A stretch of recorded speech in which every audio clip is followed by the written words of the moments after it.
I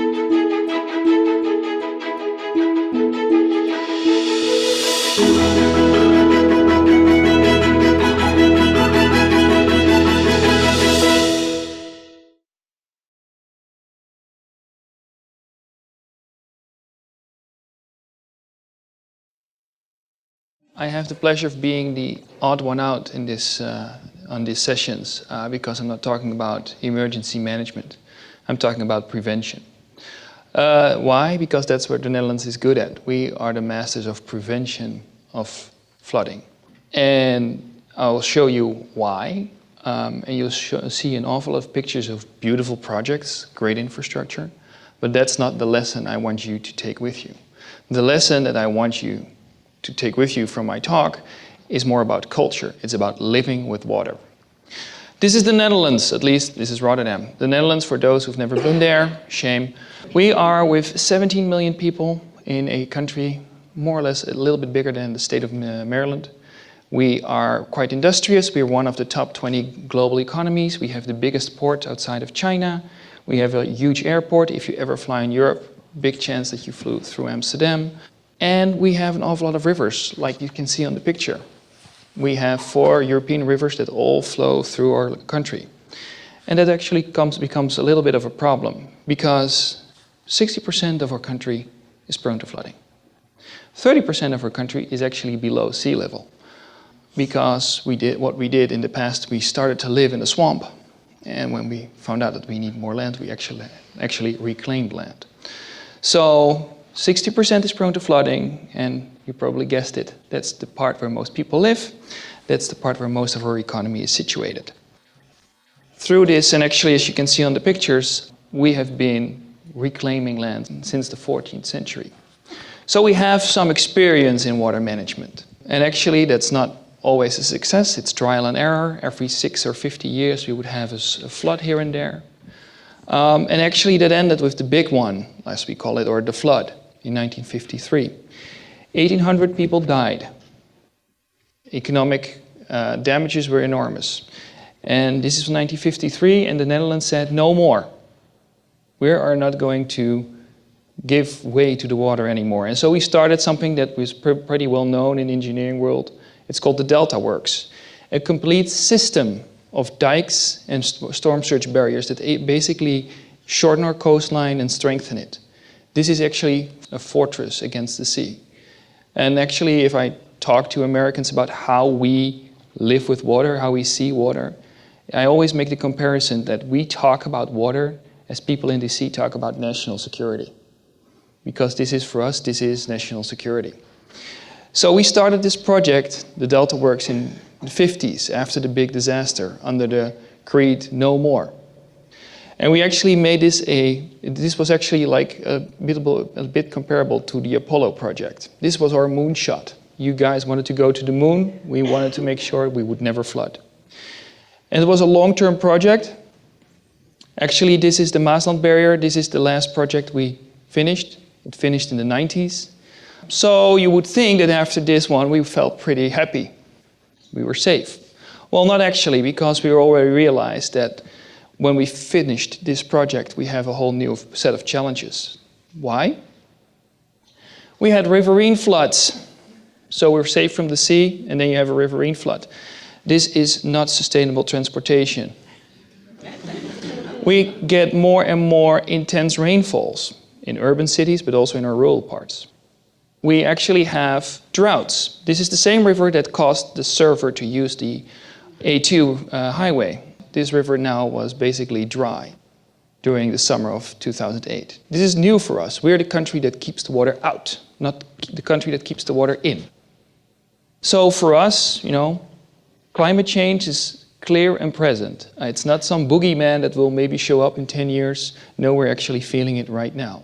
And we have to prepare our country for this. But there's a lot of uncertainty, like how much will the sea level rise? Do we get like more discharge in the rivers or less? What are the temperatures look like? And we actually created, after the Delta Works, now what we call the Delta Program. The Delta Program is not a policy, it's a framework. It's a framework for us to deal with uncertainty that comes with climate change. We know it's coming, and we have a kind of a feeling how it's going to look like, but we're not sure. So dealing with uncertainty, that's the policy. And actually in that policy, we have made provisions for money flows. We actually changed our law, so we know that in the case of an emergency, who's doing what. And we also put a creed in it. And that's 3 words. And actually I want you to remember those 3 words, because I think that's a valuable lesson for our American counterparts. The first concept is flexibility. Be flexible, know how to deal with uncertainty, but also be, flexible. This might be your authority, this might be your job, but you might be a little bit flexible about it. It's also about sustainability. Not so much, of course, it's sustainable as ecological friendly, but also economical. Whatever we do, it has to have a good business case. It has to be used for more than just flood prevention. And then it's a very European word, as an American colleague said. The word is solidarity. We're in it with the whole group. It's not like you on your own and me on your own. No, we really have to work together to pull this one off. And we're actually adapting those principles in projects like this one, which is a new coastal protection system. We had to enforce our coast. We could choose for just a big seawall, because that's actually what the engineers calculated. The problem is that would destroy the local economy, who's dependent on tourism from the beach. So instead of building the wall, we just started to do a beach enlargement to reduce wave energy, and we actually splurged a little bit on design. We pooled resources and we actually made a project. Most people who now visit Scheveningen don't know that they're actually walking on a coastal defense structure. They just think that we just beautified the boulevard. Same here at the river. We actually had to create more capacity for the river to prevent flooding. Instead of building higher levees, we made room for the river, which is actually a program of us. We created a bypass so that the river can flood in times of high discharges, and that we actually designed that bypass as a park. So actually the city now has a park where people can enjoy the water, they can swim, because they couldn't swim in the river because there's too much traffic. And all of a sudden they have this amazing opportunity for suburban development. We also start to accept that we will have some nuisance flooding. For example, this is the city of Rotterdam that's basically refurbishing their public space so certain spots can actually flood and retain water. This is a beautiful art garden, and in times of heavy rain, it's a water storage center. And we don't only fight nature, we actually have to work with nature. And here, this is an example, it's called the sand engine. We actually use the rivers, the tides and the winds to disperse sand. Instead of doing all these beach nourishment along our sandy coast, we now put one big beach nourishment in place and let nature do the rest. This whole new method and uncertainty also means that we have to reimagine the engagement with our citizens. Our citizens are used to being safe. They literally tell you, we pay taxes, you do your job, we're the best in flood management, right? So nothing to worry about it. We now have to make sure that these people are aware of the fact that we might not be able to protect them from everything that's going to happen in the next 20, 30, 50 years. For example, we have these apps. It's called Will I Flood? You put in your zip code and we actually give people advice that, it could happen. For example, there's a 10% this will happen in your lifetime. You will flood.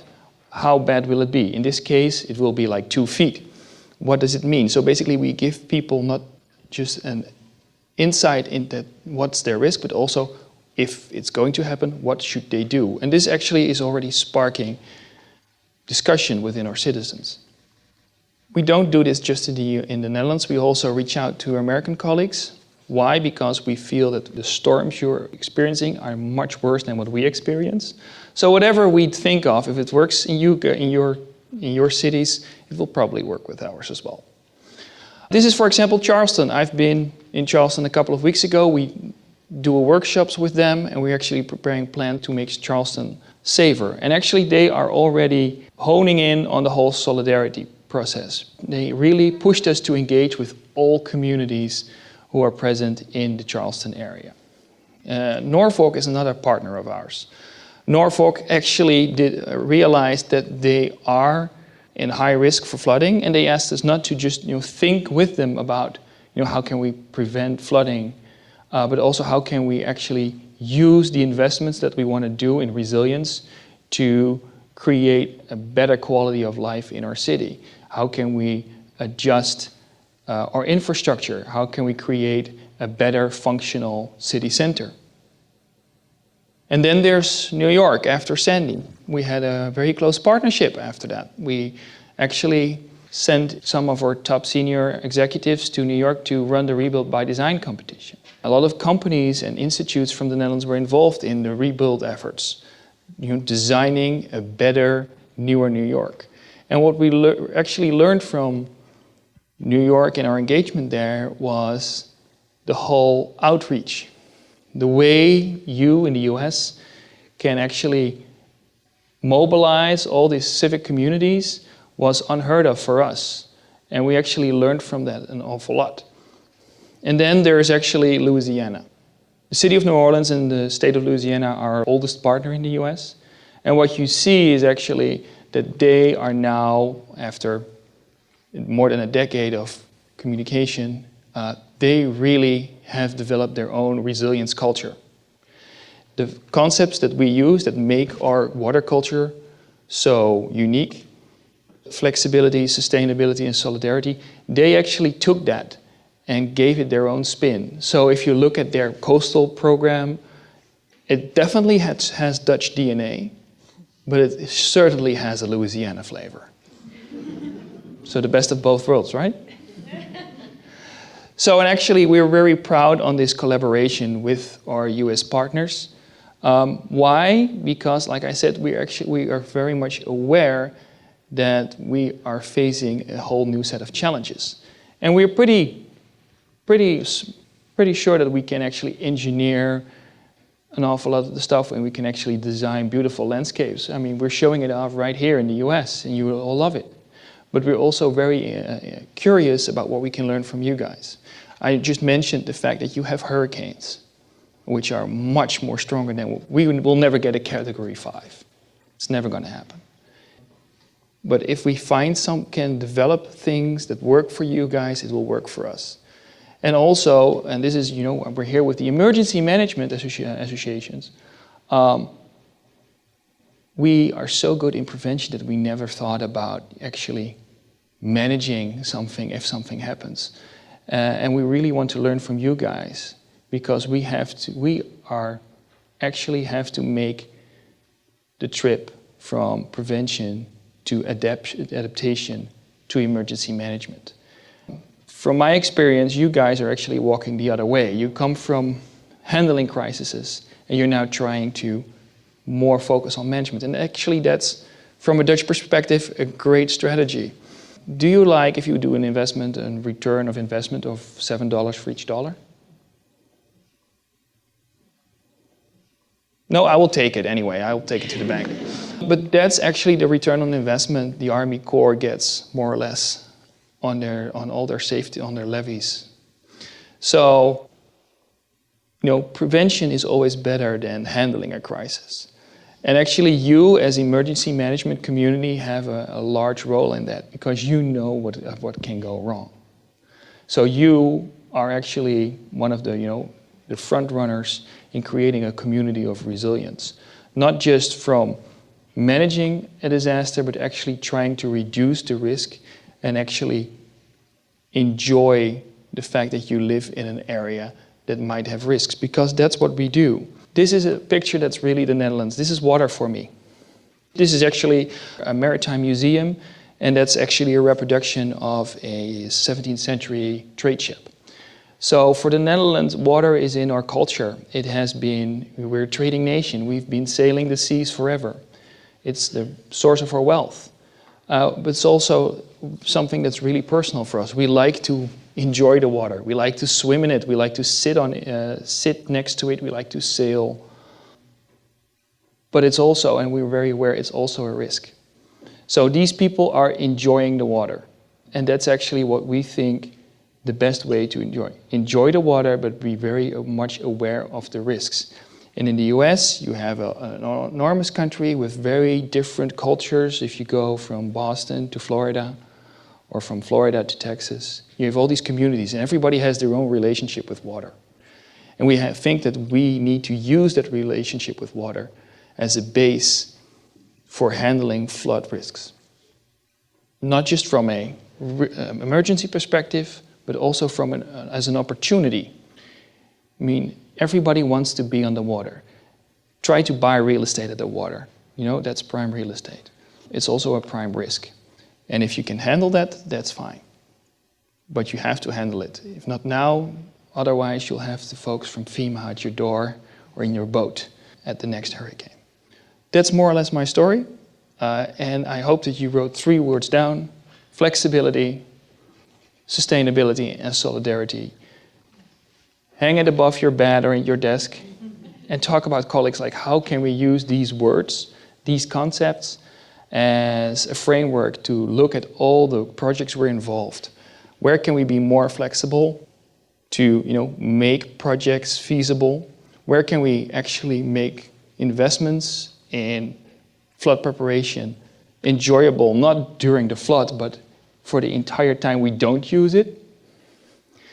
And how can we actually break the silo? How can we really make a community feel to work with this? Because this is not something that you are going to solve. This is not something the real estate people are going to solve. This is not something that the insurance industry is going to solve. Now, this is actually going to be a team effort. That's my talk for today.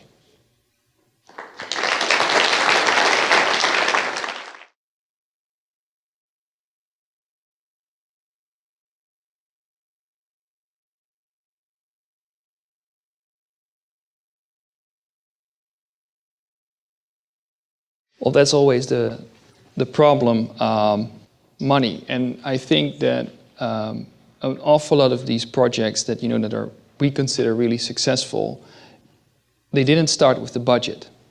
Talking about the budget, that's easy. We don't have a budget, so there's no project. I recently was with a couple of people from FEMA in the Netherlands, and one of the project managers told me, we don't talk about budget, we talk about values. What do you think is important? What do you think, what is the value you want to create? So we're looking at, what is it worth instead of what do we have? And that actually starts a whole, if you, basically you turn the discussion upside down. And then you start working your way through, okay, this is what it's worth, this is what we value at it. Then you can talk about budget. For example, the project in Scheveningen, we didn't have a budget to do a whole swanky boulevard. We had a budget to build a wall. But we discussed, okay, we find that it's not the right value. So we said, okay, what do we want? And then you start looking for ways to leverage the funds, because then there's an investment opportunity. And that's my idea, and that's actually what I see in the US as being successful. Talk about a value proposition first, and not about, talk about what you want and not what you can or can't.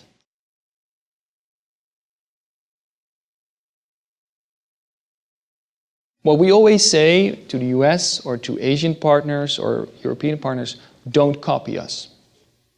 We are a unique country with a unique assets and values. And that's why I didn't want to talk with you guys about or engineering or finance. That's something that's, that's for us. I mean, you have your own engineers, you have your own system. I wanted to talk about these values like flexibility, sustainability, and solidarity, because you can't copy us. You are a different country, you are a different world, and you have to find your way in your own system.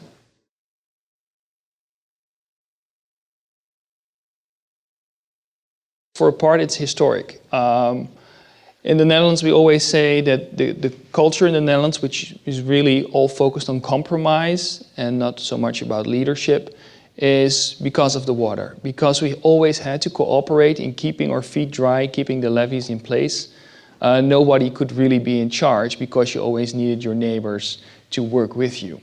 So yeah, that's for a part, that's really cultural. On the other hand, if I look to, for example, the engagement we have in Charleston right now, That's also solidarity. Actually, the city, and this actually started with people from the emergency management community, they actually said, okay, we really have to engage all the type of communities within our city to be on board, because this is actually going to really impact the future of our cities. And that's actually some of the assets the US have. You have these civic groups. You know, if something happens, you have all these civic groups that mobilize themselves. And I think you have to find a way to mobilize all that energy around this point in certain communities. The discussion might be much less urgent in Nebraska than it is in the lowlands of the Carolinas. And it's same along the coast. The discussion in Boston has a whole new, different dynamic than in Florida. So it's really, you know, a local culture. You really have to find your way. But yeah, for us, you know, the whole solidarity process, for example, you guys have insurance. My next speaker will talk about insurance. We don't have insurance. We just have the feeling like we are actually investing in this. People pay for it, and we have to do it as a group. And by the way, it's actually not feasible as well, because we actually had insurance before the flood of '53. After the flood of '53, people realized that if we insure everybody, the insurance industry would be bankrupt. So it's also a matter of a necessity. We have to do this together, because there's not an insurance premium, you know, insurance firm that's going to bail us out.